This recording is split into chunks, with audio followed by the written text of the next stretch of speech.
Okay. Hello, everyone.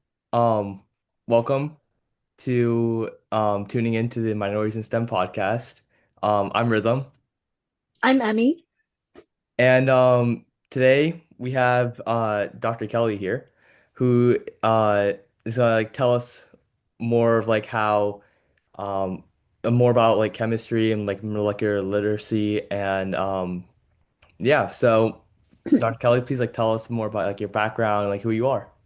Okay, great. Yeah, thanks, Joe, for having me on this program. I'm super excited to be here and speak to what your mission is.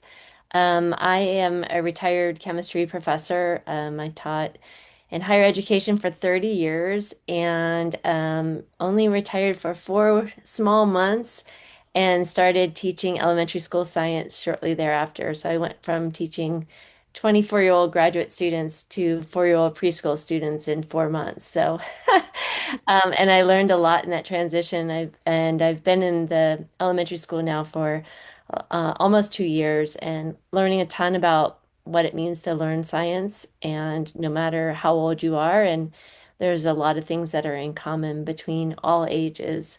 I'm also the creator and founder of a chemistry comic book series where I introduce concepts of molecular literacy through stories, games, puzzles. We have some audio books, some web-based games. We even play periodic table baseball. So if you're curious about that and periodic table twister, we can tell you more about it. But it all supports my concept and my research about establishing a strong foundation in molecular literacy. And just as a side note, one of the reasons I'm interested in your audience is my family is African American by marriage. And so I am the only person that looks like this in my household. So I am very interested in when I was dating my husband, he was pre-med, and I watched him as an African American male go through different trials and tribulations to become a scientist. And I'm also raising African American kids in this society. So again, I look like this, and might be like, why is she interested in um, underserved students in STEM fields? And it's near and dear to my heart because those are the people I love most in the world. So uh, it's a true vision for me. So it's not just for the thousands of other students that I teach. It's impacted me at the home front as well.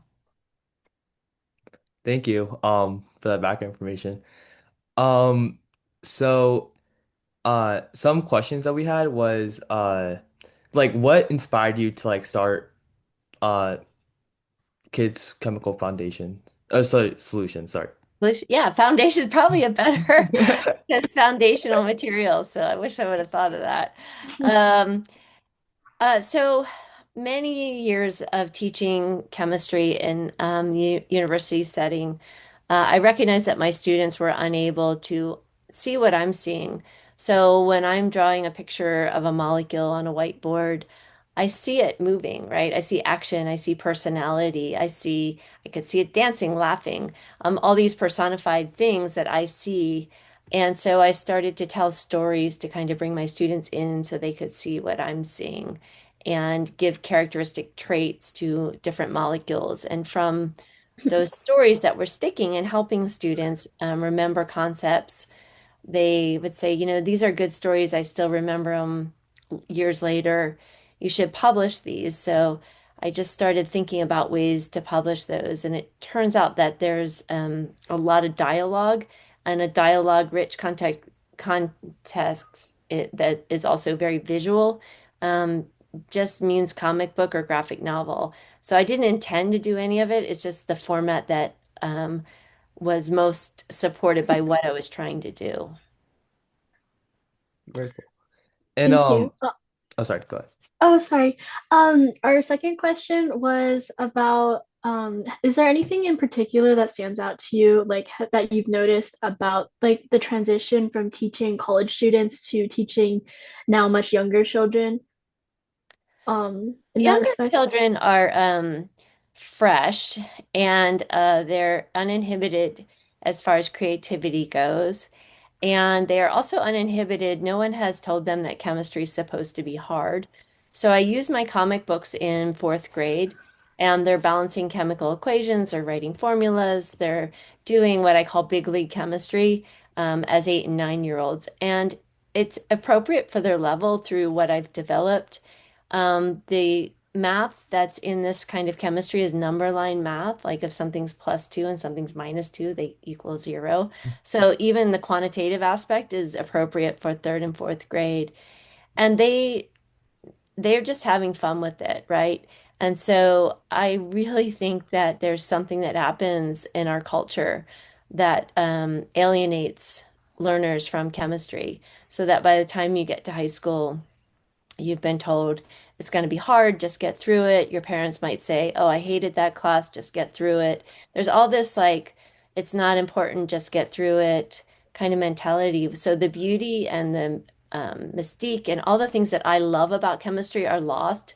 I mean, it would be like if someone told you, "I want you to go to this movie and sit through it, but it's going to be terrible and just sit through it." Yeah, I mean, so, Exactly. who does that to our learners?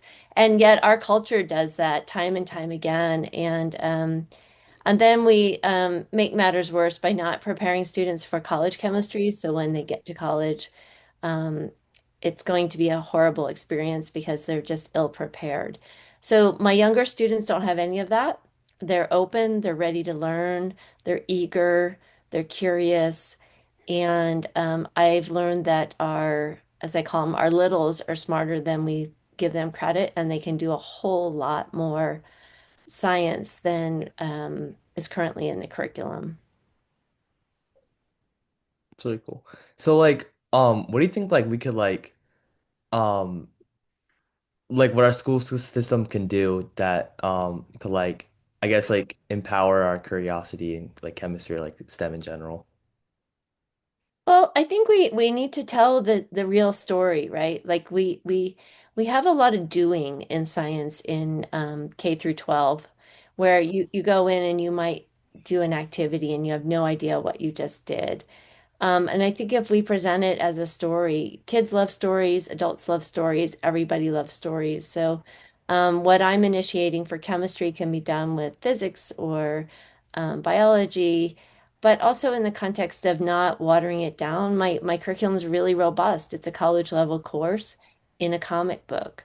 I think our kids are smarter than we give them credit. When I'm having difficulty in my classroom, say they're too wiggly, and they're going to be wiggly, but the more I challenge them, the less wiggly they are because they're more engaged. The less I challenge them, the more wiggly they are, right? So they're thirsty for every ounce of knowledge and skills that we can give them. And if we give that to them in the form of a story, it becomes age appropriate and challenging for them.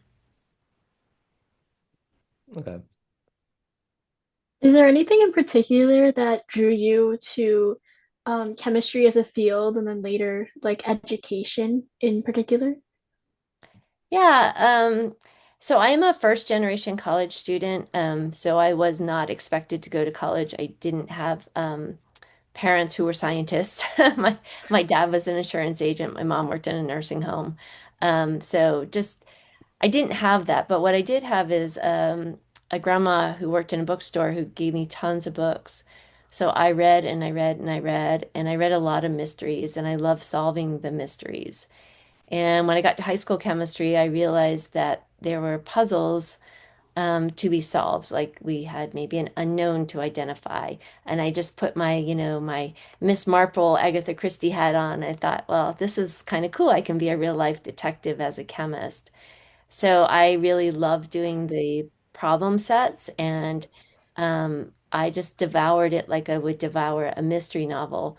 And I think there is a connection to imagination and reading, to chemistry in particular, because chemistry is invisible. So if you have a well-developed imagination and that can be also cultivated through reading, I think you're going to be better set up for chemistry than if you ha don't have that well-developed imagination. Yeah, that's really interesting. I'm curious, are there any like do you believe that like social stigma around like STEM fields kind of play a role in whether or not kids are like motivated to do so, like pursue those fields? Like they think it's too hard or they think it's only for like smart kids or like rich kids or anything like that? Oh, absolutely. Chemistry in particular, but STEM, science, I would say. I don't really speak too much to STEM because I'm a scientist. I don't really teach technology or like I don't do robotics and that kind of thing.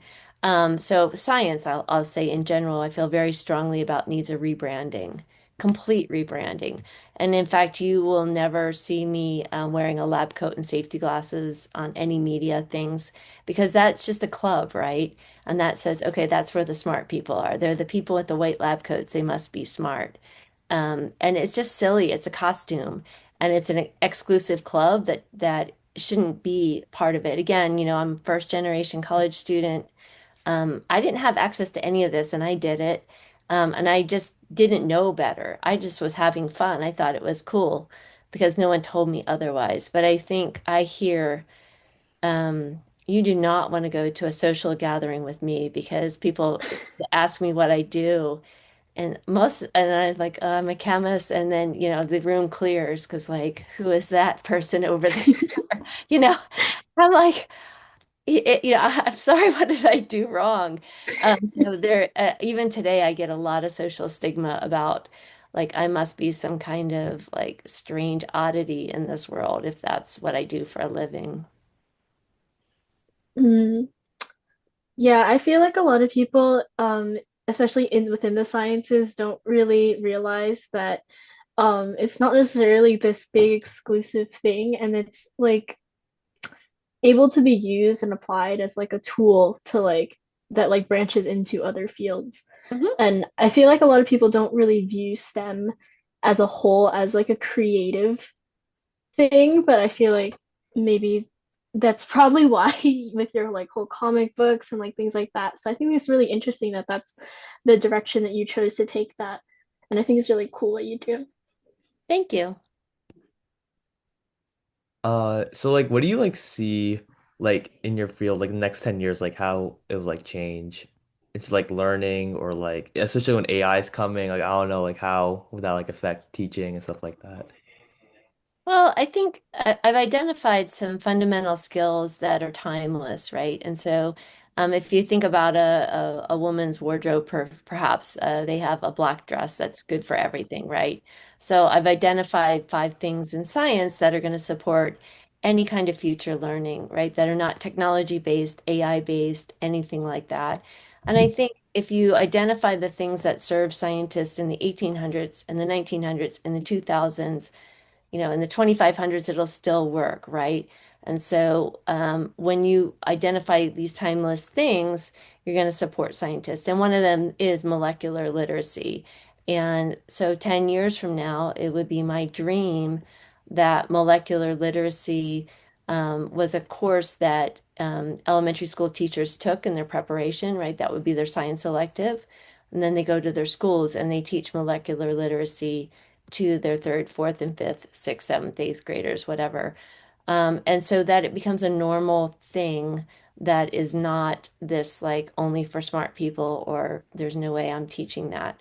Um, the reason being is because mastery takes time. So if you were to go to college to be a musician, say for example, you were a violinist, how old were you when you probably started learning the violin? Mm, like seven, I started maybe when I was six. 6, 7, Six, yeah. seven, that's when you should start learning the periodic table, right? Mastery takes time. And so right now we have students, especially from underserved populations, who have had very little chemistry because it's an expensive high school course.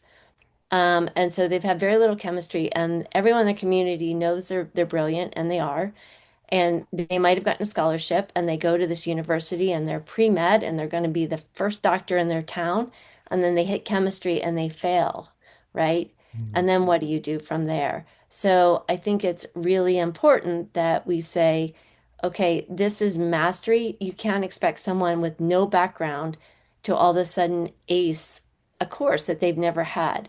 And again, going back to the music example, you start violin at 5, 6, or 7. You don't go to college having played violin for 6 months and say, I'm going to major in music and be like in the National Orchestra by the time I'm 20.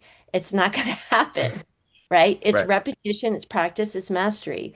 And so all of the sciences need to be spread out over time, but also in a very robust way. Basically, the college course needs to start in, say, second grade and go through 12th grade so that when they get to college, you can go on and learn, start doing research, and we can really raise the bar that way. But I call it flattening the curve. We've got to flatten the curve in education, science education, and not be afraid to start with, high level stuff early on, because it's the only way it works. We can't cram it in. You can't take calculus your senior year and expect to be a math major right away. It doesn't work. And we know that in music, performance, and athletics. If you're a tennis player, you started when you were 6, right? Right. You're a swimmer, you started when you were 7. So all mastery goes back to a young age, and we don't do that in STEM. We just throw it at them and say, okay, you're going to be a scientist. And, it doesn't stick. Yeah. Like, do you think like college students are like ill prepared? Because like, especially for college classes and like they haven't like learned some stuff since I don't know, like since their high school and like their like middle school career, like Yeah. beginning. Okay. Yeah, they're all ill prepared. And the flip side of that, me being in higher ed, is we don't recognize that, right? So if you're teaching a Science 101 course, whether it's intro biology, intro chemistry, intro physics, you're looking at your students like, oh, they've had, physics, so let's just go, right? And we're not recognizing that in my case, they're completely molecularly illiterate.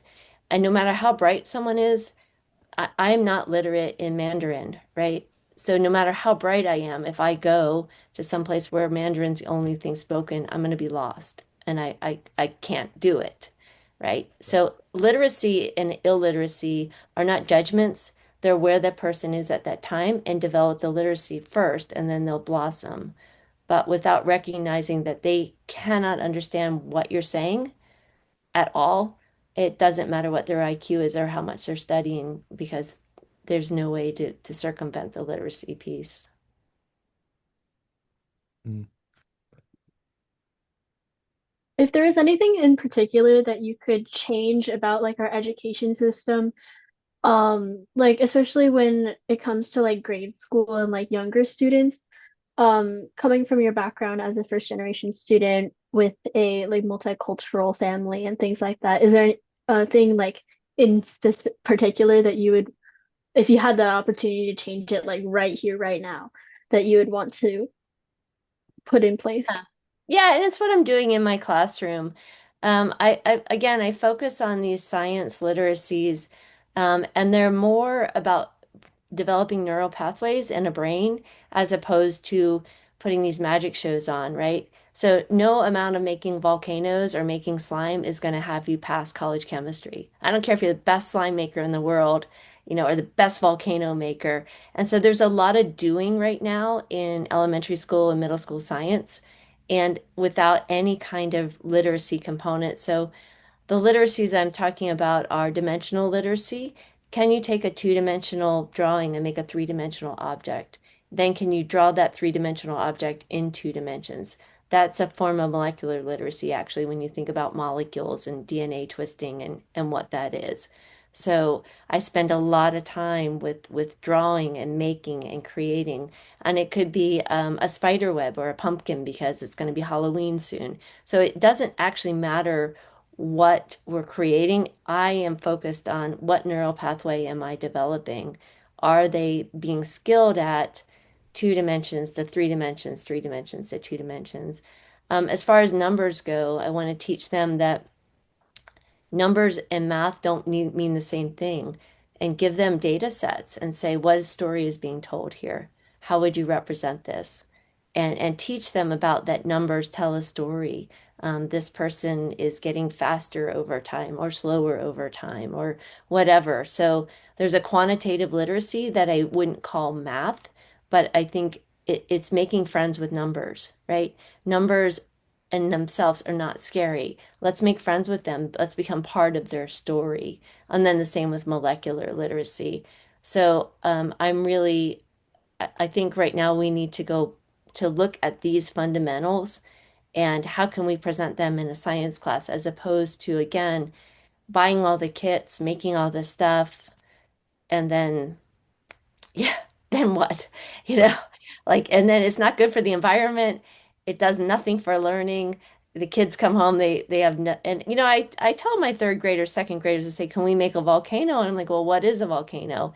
And they describe as something with lava, it's hot. I'm like, do we want like our to burn ourselves and destroy our school?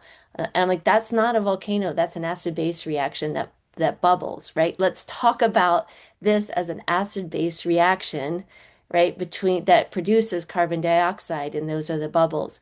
It's not a volcano, right? A real volcano doesn't look anything like that. So let's stop intermingling all these things. And I think there was a trend in science education for a long time that everything had to be hands-on. And I'm going to rebel against that a little bit because of what deficit it causes in learning.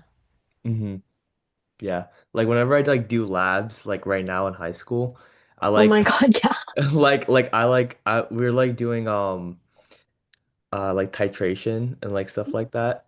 And like I've like I'd be kind of lost. Like I just like follow the instructions, but I don't like know like what's actually happening. And so like when I write the lab report, I have to like go like ask my teacher like what's actually happening here and like how is this actually working? And so Yeah, I see what you're talking about. that's all labs. That's and I when I was at the University of Arizona, I managed the organic chemistry labs, and it was ironic because I knew there's very little learning that's happening. There's a lot of doing and no learning. You all know that, you stop when it turns pink. That's Mhm. all you know. Yeah, Exactly. yeah. And it's sad because it's a lot of resources. It's resource intense. And it's a lot of time, and the outcome from all that stuff that you just described is so minimal that we need to rethink it. Yeah. Yeah, I think it's really interesting how our school system kind of prioritizes the result more than the journey. And I think that's definitely seen like we see its repercussions now. Like I know that I for one when I'm a senior in high school right now, but when I got to high school and I started like bio and chem and things like that, um I had no idea what was going on. I took like intro to bio, intro to chem courses in like my elementary and middle school things, but they didn't tell me anything. I didn't know what's going on. So now they're like, there's math in here. And I'm like, hmm. Yep. Yeah. Yes, I think it's really interesting that that's what's prioritized, especially if they want to encourage more kids to be doing STEM regardless of like their background or things like that. Exactly. Yep.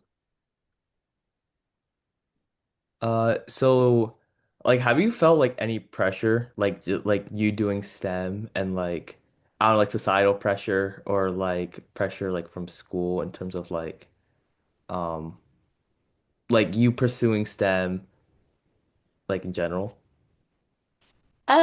Yeah, I would say family pressure for sure. I mean, again, my family has no idea, not my parental family, my household family are scientists, so it's okay. We're all scientists. Um, but parental and siblings and aunts and uncles and grandparents and things like that. Yeah, definitely. Um, their disconnect is in their mind, I went to a lot of school, the years of education, and I should be making a lot more money for all that education. Like, why aren't you making a lot more money? You did all that school, and apparently it wasn't worth it. So they don't understand the joy of discovery, the joy of teaching that I have. All the joys I have are definitely misunderstood. And really kind of downplayed because the financial end of it doesn't match what they would think all of my efforts should have led to. Mhm.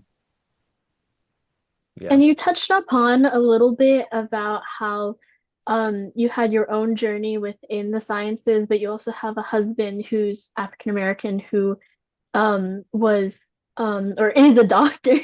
Um, could you talk about a little bit more about that and if you saw any differences, you as a woman in STEM and a first generation college student, and him with his own struggles for kind of acceptance within fields like that? Yeah, yeah. I saw a degree of I don't even know what the word is, um, where he was recruited to be on like every committee possible, right? For representation. So if they needed, a representative person of color, he was it. So he would get chosen, right, to be on committees and, you know, all of these things. And then tangentially, I would get chosen and I would kind of know why. Like, you know, they were like, well, we'll put her on more committees. I'm also a female. And it may seem like an honor, but when you have you're trying to get tenure, you're trying to get your research done, you're trying to get your teaching done, when you're on a disproportionate amount of things that are not putting your career forward for the sake of creating the illusion of diversity in your institution, it's really it takes its toll, right? And we're not in a position to say no. So, both of us have had this. I've seen this with my son. When he was being recruited for colleges, he was invited to these scholars weekends and things like that. And he would come home and say, it wasn't a scholars weekend. He's like, everyone there was brown at the weekend, but everybody else in the room was white. And so, he's like, I'm not sure if it was a scholars weekend. It was, recruiting people of colors weekend at the school. So, but again, that's time and money. I mean, that took him away from his studies, that took him away from, so I think we need to be upfront about, you know, how I know representation matters, but it's really taxing on those that are chosen to represent because they can't do anything else. So how are they supposed to write the next publication if they're on six committees? Mhm.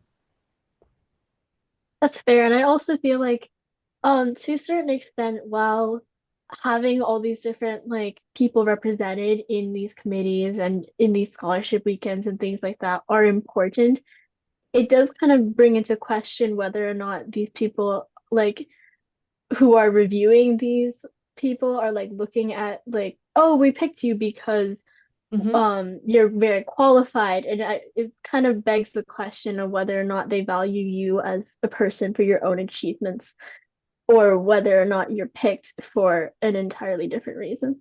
Exactly. Yeah. Yeah.